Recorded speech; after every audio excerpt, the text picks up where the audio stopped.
Hi, tara, kuyogin na pud ko kay manglakaw ta. So I changed my plan because of the weather. Like super dagom jud, look at that sky. Though dool ni nga trail sa Talamban and exit sa Barangay Pulang Bato. Pero bago ni sa ako pero Lord may ta safe ra ko. No expectation but I just want to have an active rest day. Pero nisugod ang uwan nga rin dapita so P-break. So mo to nga nisugod na ko og saka. Smile smile lang na pero kakulbaan na. So nakabantay pud mo nga nag voice over na pud ko kay si Meta. Ginadelete man akong videos kani nga part guys kay lapok kay dapita mo nakulba na kayo kay puro ra jud kahoy mo makita walay tao, small rocks og lapok sa ta guys, pahinga while resting. Mas nidot untag view kung dili uwan-uwan, medyo foggy jud ang view. Look at that, nga po kitag hulmigas nga dako mga kanding luwi kayo na uwanan while me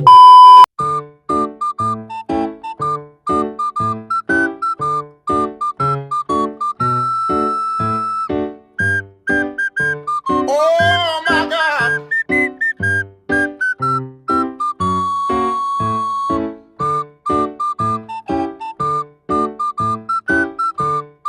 Oh my God!